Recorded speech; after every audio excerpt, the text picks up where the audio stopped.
You're watching Pulse for the 14th of April, and it is once again time for some StarCraft news. In this week's episode, we look at the start of Season 7, the recently reverted matchmaking changes, a developer update for Heart of the Swarm multiplayer with Dustin Browder, an overview of Blizzard's very own StarCraft 2 World Championship Series and all the nationals announced along with it, a quick GSL update, and an even quicker IPL4 recap, and more. Let's get straight to the news. First up this week, the 7th StarCraft 2 ladder season has arrived. At this time, Season 6 milestones have been awarded and bonus pool and stand-ins have been reset. The hidden skill ratings used for matchmaking and league placement have carried over from the previous season though, so players who have completed placement matches in previous seasons will only need to play one new placement match to kick off this new season. If you haven't already, you can also check out the changes to the official ladder map pool for Season 7, and keep in mind that the Grandmaster League will only be starting next week. Simple enough, and you can read more about all of that below. But now let's talk about something that's definitely not quite as simple.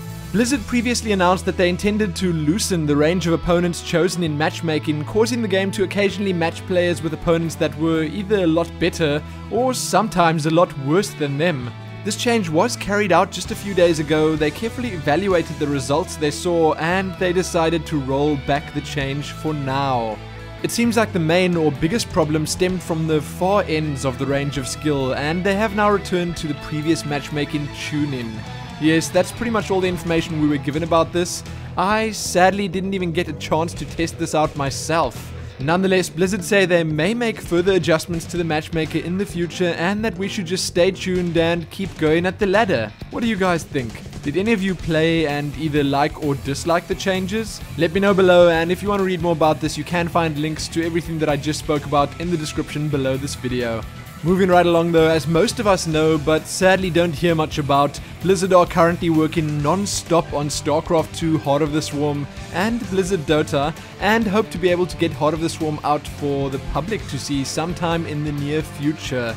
That said, while they believe they have some great things lined up for us in the single-player campaign, Dustin Browder just wanted to take some time to give us an update on the recent changes and what cool things they have in store for us in multiplayer. Yep, as I just said, here's the next developer update, and this one focuses entirely on Heart of the Swarm's multiplayer. Instead of reading the entire thing to you guys, which would be a little bit boring, I will just be covering a few interesting points from it. So here we go. For Terran players, the Shredder was removed due to the fact that it was being abused, mostly to kill tons of workers. The Warhound might also be removed soon.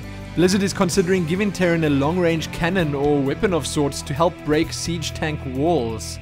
Thors might be getting anti-air spider mines. For Protoss, the Replicant was removed because it forced enemy players to not build any large or good units out of fear of them being copied. The Tempest has been changed to a long-range aerial siege weapon.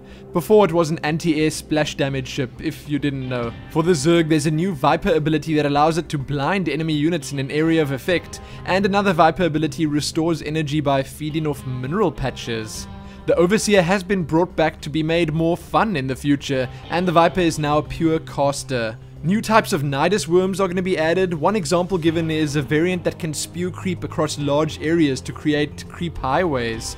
Lastly, Dustin Browder also just says that he was listening to When I'm Grandmaster while typing this post, and if you want the full experience, open up a tab in your browser and listen to it yourself while reading. Sounds like a plan, and you can find all of that linked below. I personally really like the sound of these changes, but these are the kind of changes that one would really have to test for yourself. So I guess all there is to do now is wait. Let's hope that beta starts soon. Again though, read the full post below and be sure to let me know what you think about the changes. Next up, as those of you who watched last week's episode already know, the StarCraft 2 World Championship Series is underway. Leading up to the 2012 Battle.net World Championship to be held later this year, this inaugural series consists of over 30 esports events to be held all around the globe, hosted by both Blizzard Entertainment and official tournament organizers. Blizzard have set up an overview of the entire event and posted details of all the national events to be held for Europe, Asia, North America, South America, and the Oceanic regions. So if you want to learn more about the events happening for your country,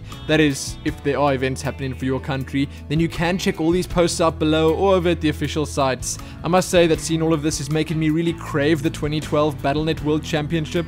Oh well, the Nationals and all the action surrounding them will have to do for now. So again, if you want to learn more about this global esports spectacular and keep up to date on upcoming events, tournament coverage and much more, then check the links below this video. Now we're gonna have a quick look at what's been happening in the GSL Code S. As I mentioned last week, the Code A isn't set to start for a couple more days, but in the Code S, the final 4 groups of the round of 32 have already been completed. So let's have a look at what happened in those groups. In Group E, we've got Virus and MC in the top 2 spots with Nesty and Inca at the bottom. In F, Squirtle and Lenok topped the group above MMA and Nada. In Group G, here's the big shocker, Naniwa topped the group with MVP in 2nd place. That means that we do once again have a foreign player in the round of 16. Ryung and Puzzle took the bottom 2 spots in that group. Lastly, in Group H, Parting and Oz took the 2 top spots with Finn and Pult taking the bottom 2.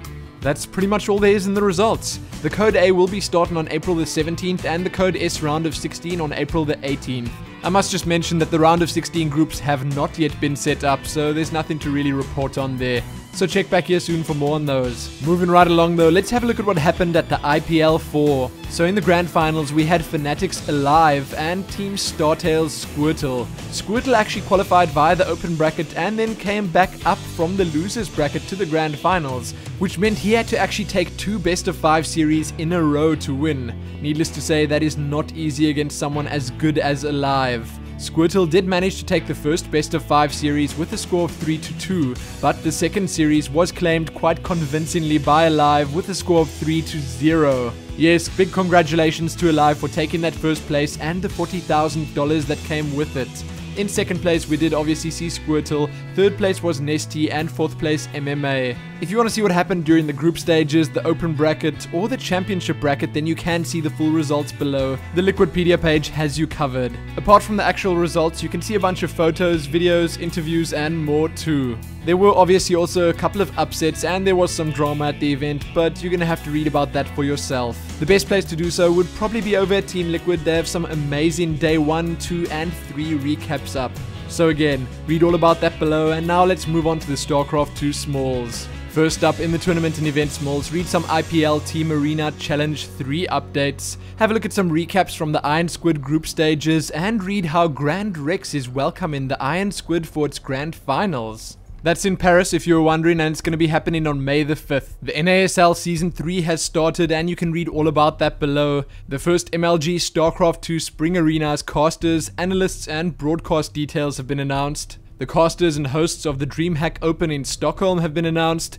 Check out the CSL All-Star Invitational featuring $5,000 in prizes. Read about the GGA Cup with over $10,000 in cash prizes. The Force Invitational 2 has been announced, and this very weekend is Polofluke Evolution Easter.